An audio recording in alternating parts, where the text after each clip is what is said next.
Once a Longhorn, always a Longhorn, and today we have current Denver Bronco and former Texas Longhorn Caden Sterns on the show. You are Locked On Longhorns, your daily podcast on the Texas Longhorns. Part of the Locked On Podcast Network, your team every day.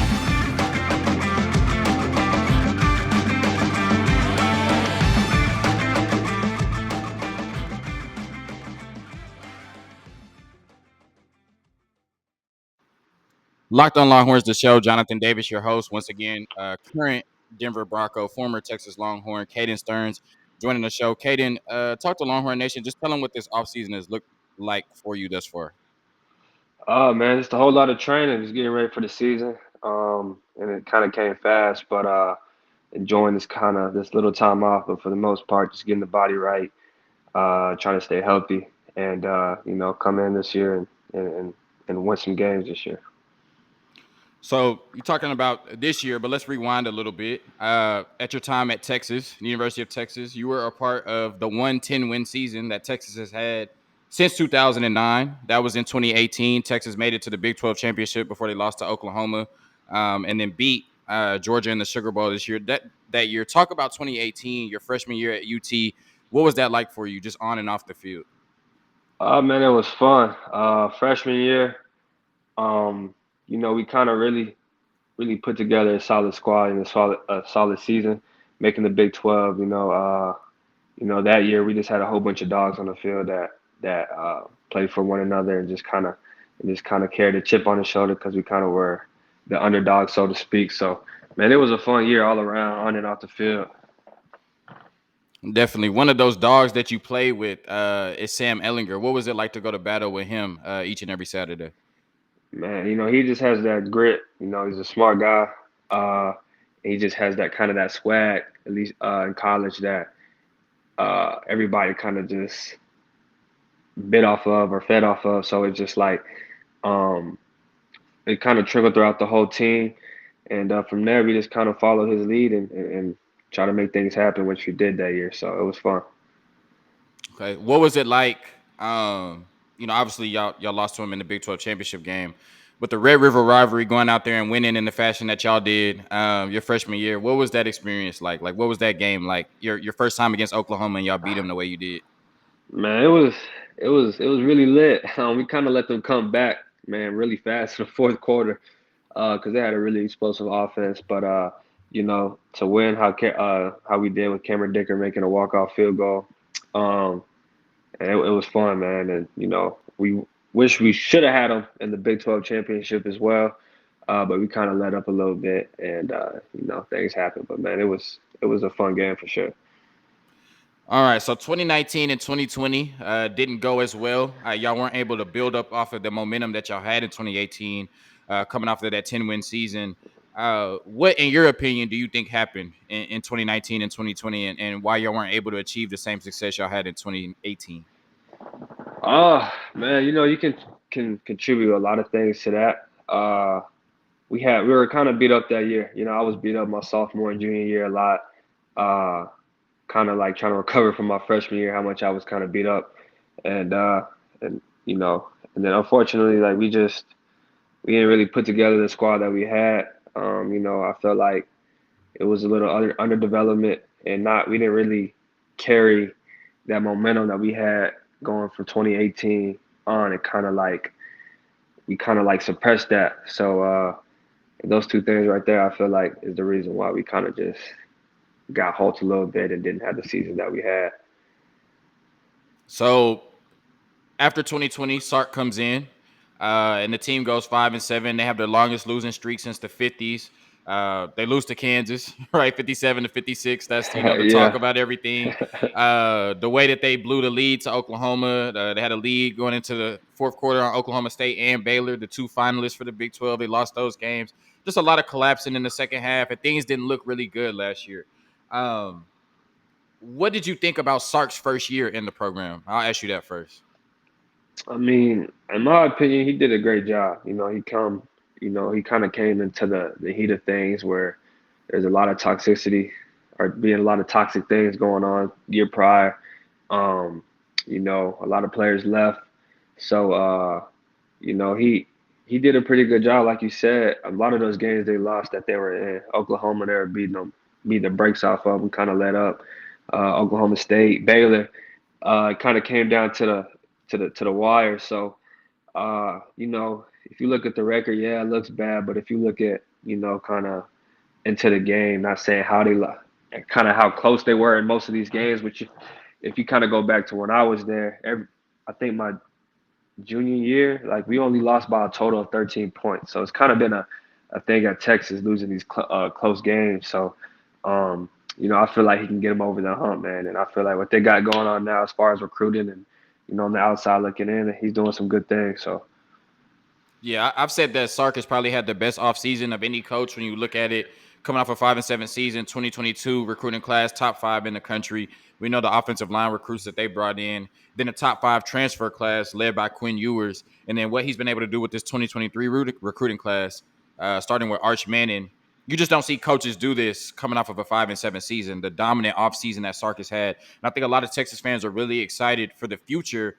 If you say, okay, Quinn Ewers and Arch Manning might be your quarterback starters for the next 4 to 5 years at Texas. So as a Texas alum, somebody who went there and played, at the 40 acres, what do you envision this program being able to do in the next 4 to 5 years?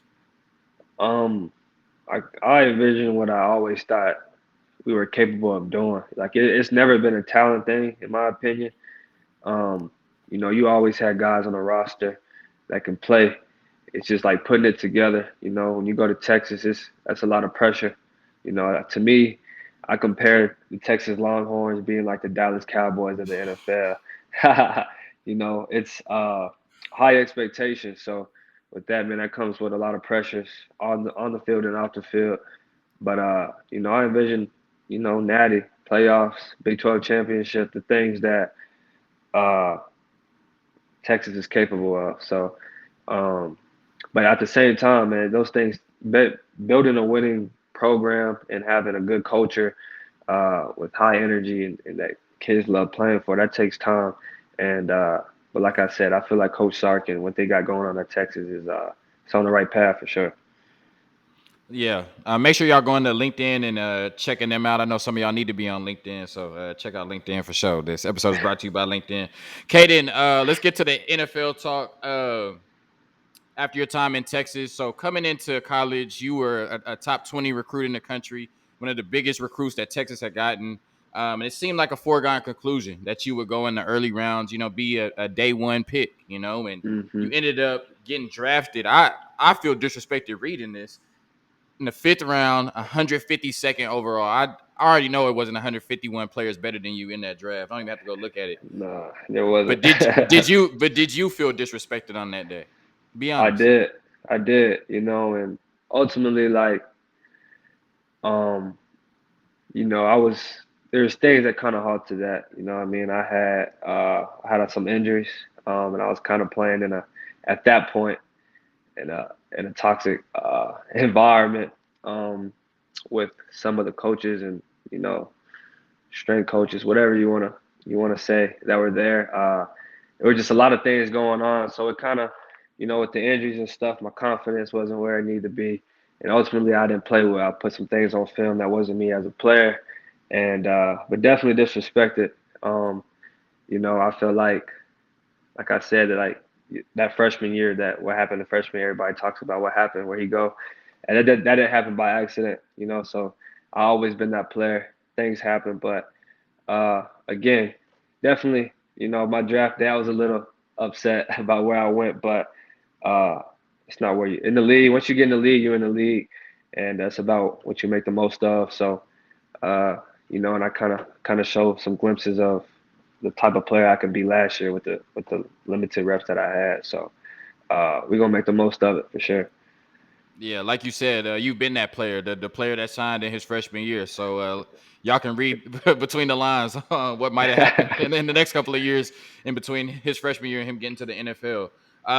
You got drafted by the Denver Broncos, obviously a world class organization, Super Bowl winning organization.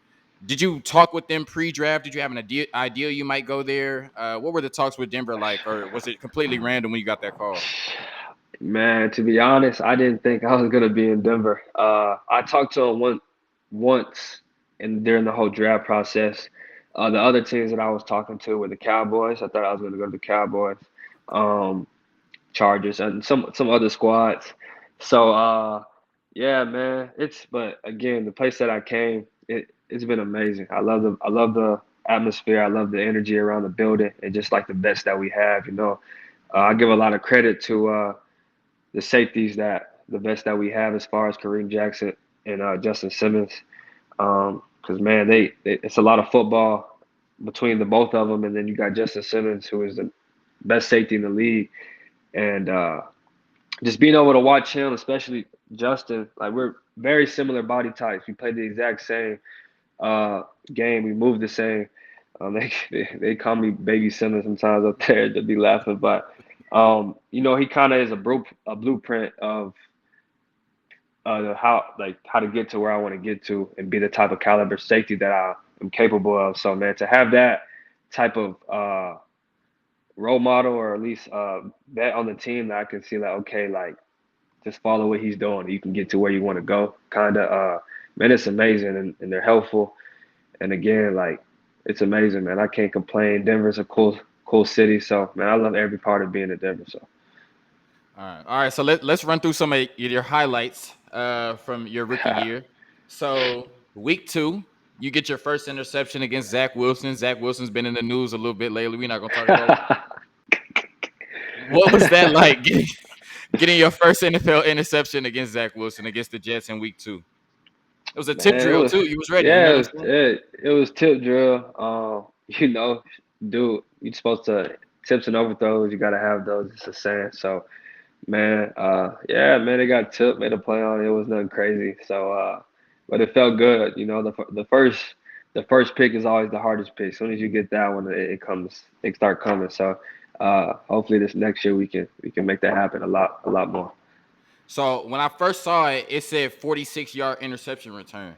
And Yeah. so I'm like, okay. I'm like, why he didn't score it in? I'm like, let me go watch the video. So I went and watched the video, and I'm like, I'm gonna get on him tonight about why he didn't score. But then I watched the video. I'm like, okay, a lot of people did get in your way. You had to shift a Yeah. couple times, O lineman and Yep. all of that. I'm like, all right, I'll give him a pass on that. All right. So Lamar Jackson might be the most hmm explosive player in the league, For but sure. somehow you sacked him twice.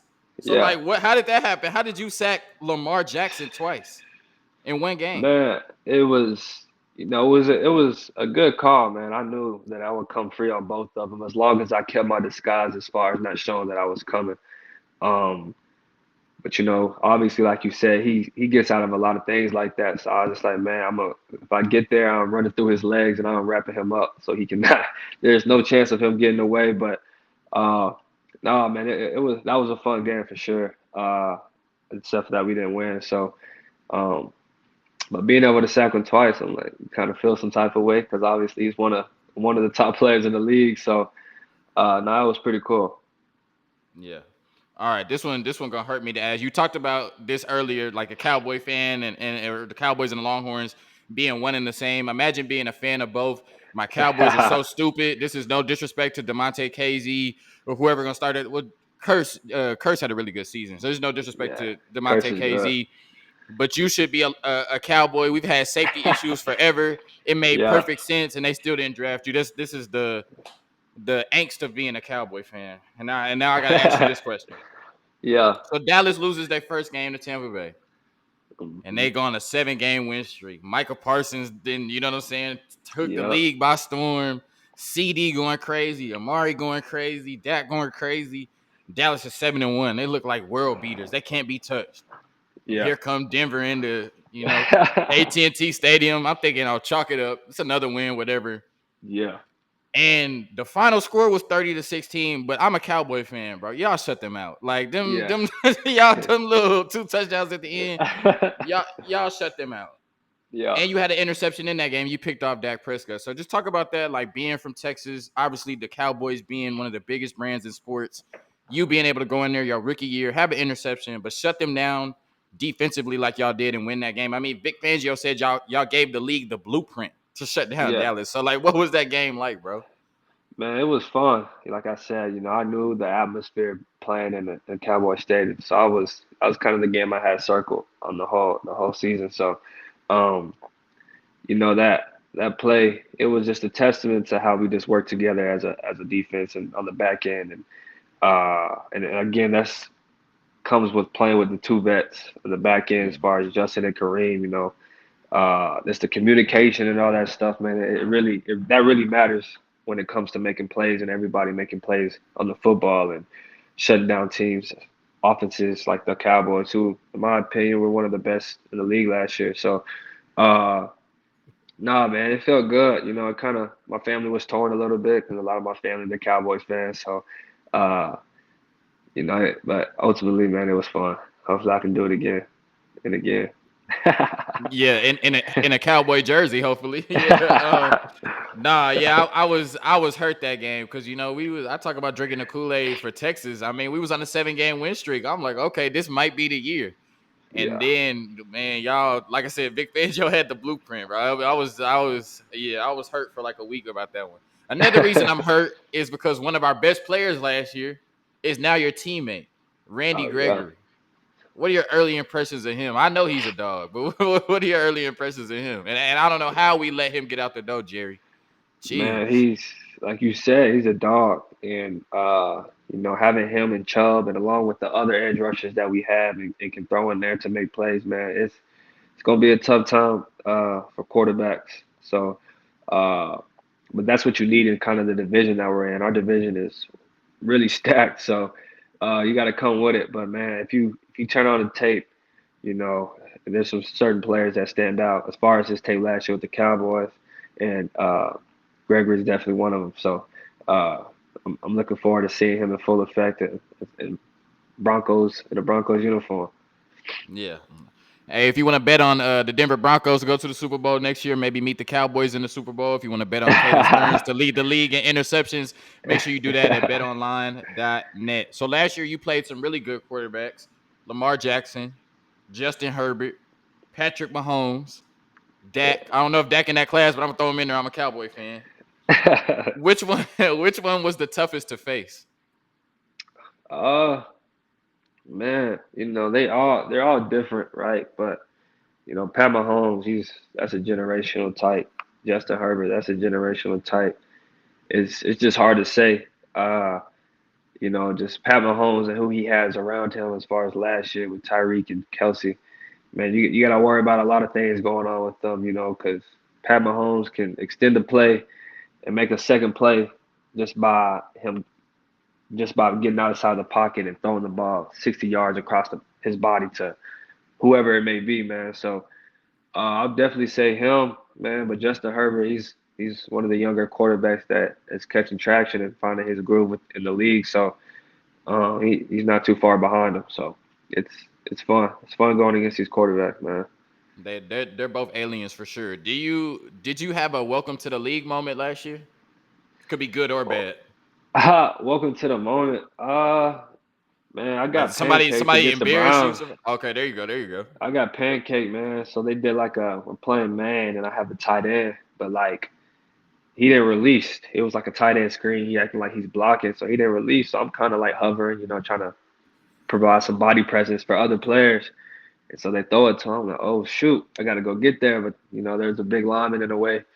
So I'm over here trying to get off, and yeah, he pancaked me. So other than that, man, I really haven't had a moment where it's just like, oh, like wow, got embarrassed. But I mean, it's bound to happen. It's the NFL. Everybody's good.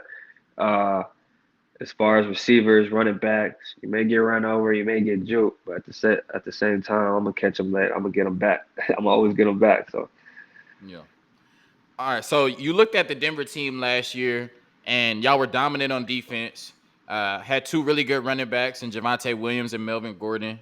Tight ends, I think Noah Fant was there before the trade. Um, Wide receivers, obviously Judy, Cortland Sutton, Patrick, just a lot of explosive playmakers on definitely, offense and defense. One thing they always said was this Denver team is a quarterback away. In yeah, the offseason, y'all went and got a quarterback by the yeah. name of Russell Wilson. So what has he been like so far, just getting Russell Wilson? And like, how did you react to the news when you found out I'm about to be playing with Russell Wilson? A future Man, Hall of it's Famer at quarterback potentially. man, like you said, it's just he brings that okay, now it's go time for real. We got a quarterback, so let's put all the pieces together and get it done. If we had consistent QB play last year, a lot would say that we would be in the playoffs and had a decent chance at a Super Bowl just because of the talent that we have on the team. But man, you bring a guy like that in, you can't. Man, he just the intangibles. We already know how he can throw the football. Man, he's one of the best in the league at doing what he does. So, but the intangibles as far as leadership and bringing guys closer together to reach a common goal, man, it doesn't get too much better than Russell Wilson. So, uh, you know, and again, like you give credit to the receiving core that we have is out of this world, and the running backs that we have are out of this world. So man, it's going to be exciting to see what our offense does, man. I'm excited to watch them and to play with them for sure. Yeah. So this your quarterback, so you ain't gotta say nothing, but I'm gonna say it. I say it all the time. Like, do he be putting on that deep voice around y'all, or that's he talk like that all the time? I know you didn't Man, heard that let's ride, let's ride. yeah, man, that's funny. I ain't gonna lie, that video was a little funny, man. But I ain't gonna lie, you can't do nothing but laugh at that video. But nah, he's if once you get down and you be around him, man, he's just like the rest of us, man. Just very genuine and cool and laid back. But when it's time to work and it's time to go, you can see that switch come on and he's he's getting after it, man. But if you see him around the building, man, he's always prepared. He's always talking the game, and it's it feeds off to the team. Everybody's like, okay, man, like everybody's doing their part. So it's a cool atmosphere for sure right now. Yeah. So okay, I guess what you're telling me is he beat the corny allegations then, at least in your mind. No. Yeah, yeah, man. I was just playing. All right. So y'all had a coaching change. You talked about how dominant y'all defense was last year. I thought Vic Fangio did a hell of a job, but it's a business. And they brought in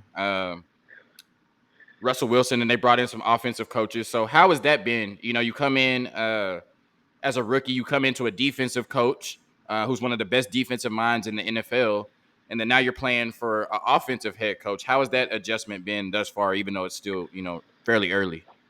Oh man, it's really the same approach, man. I don't really whoever the coach is, man, and Coach Hackett, the energy, just all coaches, the energy that they're bringing in, man. They make it so fun to be in the building and to be around one another and stuff like that. So as far as the defensive wise, man, ain't nothing changed. We're just gonna go out there and try to again cement ourselves as one of the best defenses in the league. And Coach E, who came from the Rams last year, it's a similar defensive style, so not much is changing.